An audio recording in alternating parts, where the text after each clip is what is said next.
Next అందరికీ చాలా interesting విషయం రేట్ ఆఫ్ ఇంట్రెస్ట్ అండి. కంపారిజన్ ఇస్తాం సార్, మీ ఎలిజిబిలిటీని బట్టి, అంటే మీ ఇన్కమ్ని బట్టి మీకు ఎంత ఎలిజిబిలిటీ వస్తుందని చెప్తాము. ఇంట్రెస్ట్ పార్ట్ అనేది కాంపిటేటివే ఉంటుంది సార్. అది అందరూ స్టార్టింగ్లో మాది ఇంత రేట్ ఆఫ్ ఇంట్రెస్ట్ అనేది ప్రతి ఒక్కరు దానే ప్రజెంట్ చేస్తారు. ఏ బ్యాంక్ లోన్ అయినా కానీ రేట్ ఆఫ్ ఇంట్రెస్టే ముందు చెప్తారు, రైట్? సో అది మీరు ఈజీగా కనుక్కోవచ్చు. దానికంటే ఒకటి వెనకాల ఇంకోటి ఉంటుంది, మీ ఎలిజిబిలిటీ అండ్ మీ సేవింగ్.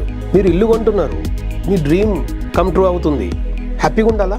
అయిపోయేసరికి సార్ మీ ట్యాక్సెస్, మీ రిజిస్ట్రేషన్ ఛార్జెస్ 5%, GST 7.5%, ఇది ఆల్మోస్ట్ 12.7% మీకు ఎక్స్ట్రా అవుతుంది. 50 లక్షలు అంటే ఆల్మోస్ట్ 12.7 అంటే 6 lakhs డిఫరెన్స్. లాస్ట్కి వచ్చాక ప్రాబ్లం అయిందనుకోండి, ఇంటీరియర్ మరి వేర్ దాంట్లో ఉండలేరుగా. సో ఇవన్నిటినీ అప్ఫ్రంట్గా ప్లాన్ చేస్తాం సార్.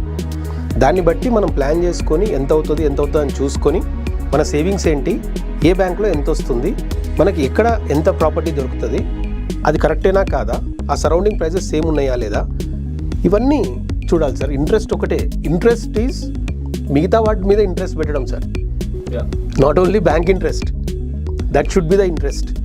ఎవ్రీథింగ్ ప్రీ ప్లాన్డ్ వెళ్తే మీరు సక్సెస్ఫుల్గా ఇల్లు కొని హ్యాపీగా 100 మందికి పార్టీ ఇచ్చి సుఖంగా ఉంటారు. మీ మాటలు వింటుంటేనే చాలా సాటిస్ఫైయింగ్ అనిపిస్తుంది. సో